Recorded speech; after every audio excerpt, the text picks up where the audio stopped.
El análisis del fenómeno mediático en torno al Tren de Aragua revela no solo las contradicciones de la cobertura periodística, sino también los intereses de clase que subyacen en estas narrativas. La enorme cobertura mediática de organizaciones criminales emergentes como esta pandilla venezolana contrasta con la subestimación o invisibilización de bandas criminales más establecidas y poderosas, como los carteles mexicanos y pandillas estadounidenses, que generan un impacto significativamente mayor en términos de violencia y desestabilización social. Bandas criminales consolidadas en Estados Unidos. En Estados Unidos existen bandas criminales mucho más establecidas y peligrosas que el Tren de Aragua, con décadas de operaciones y redes profundamente arraigadas. Por ejemplo, los Maras Salvatrucha, con raíces en El Salvador, es una de las pandillas más violentas y notorias de América. Tiene presencia en numerosos estados de Estados Unidos y es conocida por sus brutales tácticas de intimidación, tráfico de drogas y trata de personas. Su red es mucho más amplia y sofisticada que la del Tren de Aragua. Sureños y norteños. Estas pandillas, originadas en California, han evolucionado hasta convertirse en poderosas organizaciones que operan tanto dentro como fuera de las prisiones. Se dedican al tráfico de drogas, extorsión y asesinatos por encargo. Crips y Bloods, dos de las pandillas más icónicas en la historia de Estados Unidos, nacidas en Los Ángeles, tienen décadas de actividad criminal. Aunque su influencia ha disminuido en comparación con los años 80 y 90, siguen siendo importantes en el tráfico de drogas y la violencia urbana. Carteles mexicanos. Aunque no son pandillas en el sentido estricto, los carteles como Sinaloa o Jalisco Nueva Generación tienen una influencia mucho mayor en el tráfico de drogas hacia y dentro de Estados Unidos, con redes operativas de gran alcance y capacidad financiera. En comparación, el Tren de Aragua está en una fase inicial de expansión en Estados Unidos, principalmente aprovechando las vulnerabilidades en el sistema migratorio. Aunque su peligrosidad es innegable, todavía no alcanza el nivel de organización ni la infraestructura de las bandas mencionadas. Hipocresía mediática de la clase dominante. El enfoque mediático desproporcionado sobre el Tren de Aragua no se explica por su impacto real en comparación con otras organizaciones criminales, sino por su utilidad como herramienta en la construcción de narrativas políticas. Este fenómeno se sustenta en varios elementos.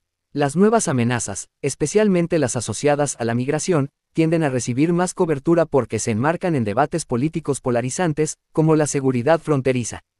Los medios, controlados mayoritariamente por conglomerados empresariales, no son neutrales. Sirven a los intereses de la clase dominante, presentando al migrante como el otro peligroso, y desviando la atención de problemas estructurales del capitalismo. La atención al Tren de Aragua refuerza estas narrativas al asociar la migración con criminalidad, generando miedo y justificando políticas represivas como la militarización de la frontera. Mientras tanto, se omite el papel del capitalismo estadounidense en la desestabilización de los países latinoamericanos, lo que ha llevado al éxodo de millones de personas. Intereses políticos y económicos. Los carteles mexicanos, los Maras Salvatrucha y otras bandas consolidadas tienen redes que muchas veces incluyen complicidad con sectores legales, como bancos que lavan dinero o empresas que se benefician del trabajo informal controlado por estas organizaciones. Exponer esta realidad sería incómodo para las élites políticas y económicas, por lo que los medios eligen narrativas más convenientes, centradas en organizaciones emergentes como el Tren de Aragua. En lugar de confrontar la raíz del problema como el tráfico de drogas como parte de un mercado global capitalista, se opta por destacar amenazas menores que no desafían las estructuras de poder existentes. Sensacionalismo y distracción. Las noticias sobre el Tren de Aragua generan titulares atractivos que distraen del impacto real de las bandas consolidadas en Estados Unidos. Esta estrategia permite a los medios mantener la atención del público en problemas externos, evitando cuestionamientos profundos sobre las causas estructurales de la criminalidad, como la pobreza, la desigualdad y el fracaso de las políticas de rehabilitación y justicia social. El origen de la criminalidad. El fenómeno de las bandas criminales, ya sean emergentes como el Tren de Aragua o consolidadas como los carteles, tiene su origen en las contradicciones del capitalismo. En un sistema basado en la explotación y la desigualdad, el crimen organizado surge como una forma de economía paralela que responde a las necesidades insatisfechas de amplios sectores de la población. Sin embargo, estas organizaciones también reflejan las dinámicas del capital, acumulación, competencia y expansión. El caso del Tren de Aragua es un ejemplo claro de cómo el colapso económico y social en Venezuela, exacerbado por las sanciones imperialistas, la política neoliberal del gobierno venezolano ha empujado a miles de personas hacia la ilegalidad como medio de subsistencia. En este contexto, las pandillas emergen como un producto directo de las políticas neoliberales y la dependencia estructural de los países semicoloniales. Por otro lado, la expansión de cárteles y pandillas consolidadas en Estados Unidos no puede entenderse sin analizar el papel del capitalismo estadounidense en la creación de mercados ilegales. El consumo masivo de drogas, la privatización de prisiones y la militarización de la guerra contra las drogas son fenómenos que no eliminan el crimen, sino que lo perpetúan al tiempo que generan enormes ganancias para ciertos sectores de la élite. La atención mediática al Tren de Aragua no es casual. Responde a los intereses de la clase dominante en Estados Unidos, que utiliza este tipo de narrativas para justificar políticas represivas, desviar la atención de problemas internos y mantener intactas las estructuras de explotación.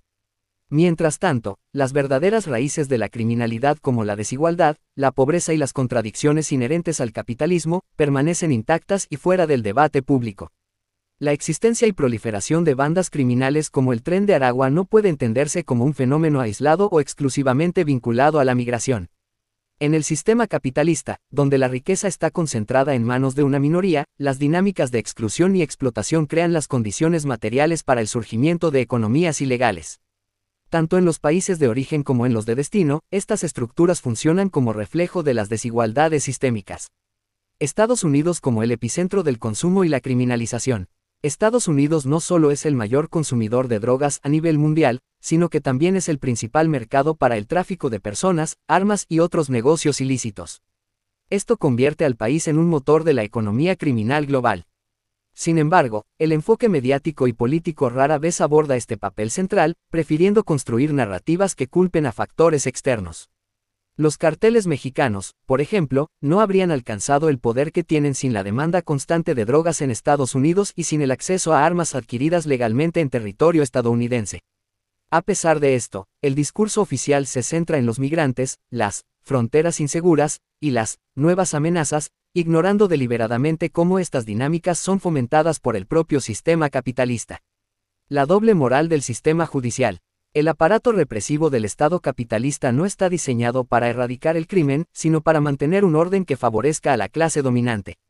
Mientras que el Tren de Aragua y otras bandas emergentes son objeto de una persecución desproporcionada, las conexiones entre las élites económicas y el crimen organizado permanecen ocultas. Algunos ejemplos: bancos y lavado de dinero. Instituciones financieras como HSBC han sido vinculadas al lavado de dinero de cárteles mexicanos, pero enfrentan multas mínimas en comparación con sus ganancias. Industria armamentística. Las empresas que producen armas y municiones se benefician directamente de su venta a redes criminales, pero no son penalizadas por ello. Estas contradicciones reflejan el carácter de clase del Estado, que actúa como guardián de los intereses del capital y no como un mecanismo de justicia para las masas trabajadoras. Hacia una solución revolucionaria. El combate efectivo contra la criminalidad no puede lograrse únicamente a través de la represión policial o el fortalecimiento de fronteras. Estas medidas no abordan las causas subyacentes del problema, la pobreza, la desigualdad y la alienación inherentes al capitalismo. En lugar de ello, es necesario un enfoque basado en medidas revolucionarias. La organización de la clase trabajadora.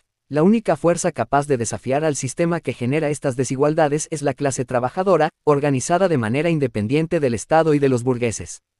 Nacionalización bajo control obrero. Las industrias clave, incluyendo el sistema financiero y la producción de armas, deben ser nacionalizadas y gestionadas democráticamente por los trabajadores, eliminando los incentivos económicos para la criminalidad. Desmilitarización y reinversión social. En lugar de financiar el aparato represivo, los recursos deben destinarse a la creación de empleo, educación y programas sociales que reduzcan las desigualdades estructurales. La atención mediática al Tren de Aragua no es más que una cortina de humo diseñada para desviar la atención de los verdaderos responsables del crimen y la violencia en Estados Unidos, el sistema capitalista y las élites que se benefician de él. Un análisis marxista no solo denuncia esta hipocresía, sino que también señala el camino hacia una transformación revolucionaria que elimine las raíces materiales de la criminalidad y construya una sociedad verdaderamente socialista.